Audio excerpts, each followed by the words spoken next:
Shalom Aleichem. Today for Erev Shabbat Bo, Mishnah Yomi is in chapter 5 of Ketubot, Mishnah 6 and 7, 5, 6, 7. Yesterday we mentioned a husband who made a neder on his wife that she should not do any work around the house whatsoever. That's not a good idea. We would have to end the marriage because idleness leads to insanity, can lead to promiscuity.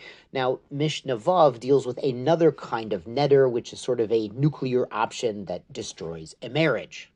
Hamadir et ishto, one makes a vow on his wife, mitoshmish hamita, from using the bed. That's, of course, a euphemism for marital intimacy. Now, the Gemara explains he can't actually ban that because that's a biblical requirement of a Jewish marriage.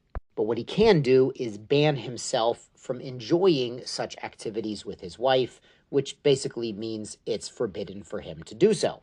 Beit Shammai Omrim Shtei Shabbatot. Beit Shammai says such a situation could continue for up to 2 weeks. Beit Hillel Omrim Shabbat Echad, and Beit Hillel says only 1 week, and after that we would force him to pay her the ketuvah and grant her a divorce so she can go and find a husband who is interested in this physical aspect of the relationship. As we're going to see in this Mishnah, this is the source, and that the Torah requires on a biblical level, there's a biblical obligation for a husband to be with his wife physically, not just emotionally and financially, but to physically be present. And it's also interesting that we've seen in recent days that the financial obligations of between a husband and a wife, those they could technically agree to waive his obligation to support her and she'll keep her money to support herself, but this aspect of the marriage cannot be waived or contracted around. It is an absolute biblical requirement.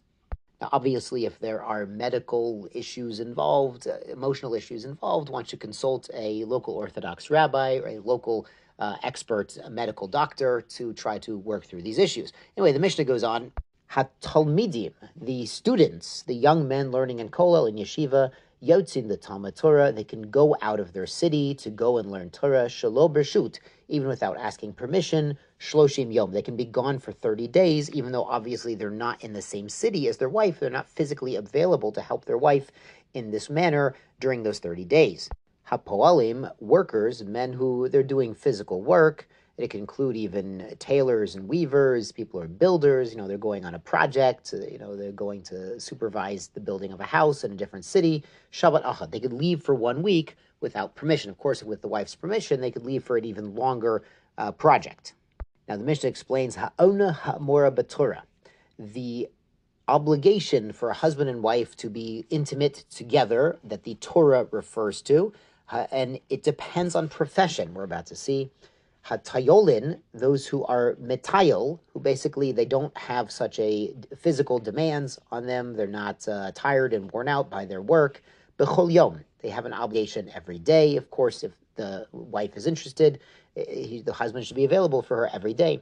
HaPoalin, those who are workers who are working locally, not those going out of town for projects, but those who stay in the city. Shtaim b'Shabbat, twice in 1 week. Achamarin achat b'Shabbat. A chamar is a donkey driver, so they would usually go on these donkey trips, like cross-country truck drivers nowadays. They would drive their donkeys long distances. They might be gone for a week at a time, so once a week is their minimum obligation. Hagamolim, those who drive camels, the camel caravans would go for longer trips, l'shloshim yom, once in 30 days. The sapanim are sailors on the high seas, achat l'shisha chodoshim. They must be home at least once every 6 months to be with their wife, Divrei Rabbi Eliezer. That's according to Rabbi Eliezer, his reading of what the Torah requires as the minimum intimate requirement a man has towards his wife.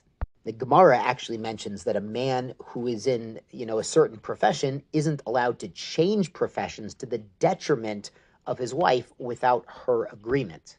Let's go on to Mishnah Zayin, more about this issue. Hamoredit al baila, a woman who's rebelling against her husband.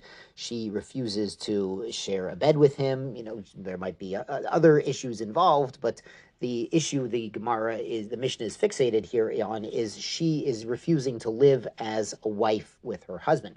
Pochatin law mektivata, we decrease from her ketuvah amount, Shiva dinarin b'Shabbat, 7 dinar every Shabbat, 1 dinar a day. A dinar is the same as a zuz, so a 200 zuz ketuvah would be used up in 200 days. Rabbi Yehuda says the amount is Shiva tropaikin, 7 torpik, per week, which is actually 4 times the amount. So the entire ketubah of 200 zuz would be gone in 50 days. The Mishnah elaborates, Od matai hu pochet, until when can the husband keep deducting? Od keneget ketuvata, until the entire amount he would owe her in the ketuvah is gone. Rabbi Yossi omer la'olam pochet v'cholach, he could keep deducting from her amount, even though now she's really going into the negatives. It's off the ketuvah balance sheet already. Shema tipa lo yerush me'al kamacher, she might inherit some money from somewhere else. Gov mina, and he could basically give her a bill, make her pay this fine. And the Mishnah adds, V'chen hamorid alishto. And similarly, when a man is rebelling against his wife, he's refusing to be intimate with her. Mosifin law oktivata shlosh dinarim b'Shabbat. We add onto her ketuvah 3 dinar every single week. Rabbi Yehuda Omer shlosha turapa ikin. Again, that's 4 times the amount. Now, the Gemara makes note that the wife is hit with a larger financial penalty than the husband. And they explain that the lack of physical intimacy is more physically painful for a man than for a woman. It's interesting, we are in Parshat Bo, where Am Yisrael is about to get out of Mitzrayim, and one of the things the Egyptians did was to work the Jews so hard that they were unable to live together as husband and wife. As the Haggadah famously says, V'yado Elokim, Hashem knew all of the private, intimate things. Zaprisha derech eretz, that the shibud, the enslavement, was so harsh that they were unable to live together as a normal family. So a lack of physical intimacy and family unity was one of the big casualties of the enslavement in Egypt. And so our sages treated it as a very severe infraction in a marriage. Later on in the book of Shemot of Exodus, chapter 38, verse 8, when it talks about the women donating their mirrors to the Mishkan, to the tabernacle, and Moses was reluctant to take them because they were used for to beautify, to do the makeup and the jewelry. And on that verse, Rashi cites a Medrash Tanhuma, which explains that the women in Egypt made a valiant effort to retain a normal family life between husbands and wives, and they were zochot to a tremendous reward, a tremendous schar. Their mirrors became part of the holy Mishkan, the mirrors that they had used to look beautiful for their husbands in Mitzrayim. So too, Hashem should give us the zechut to be free of all of our limitations, all our Mitzrayim, all our Mitzrayims, and to be able to serve Hashem as a servant to Him alone and nothing else. Yashar Korachem, Shabbat Shalom.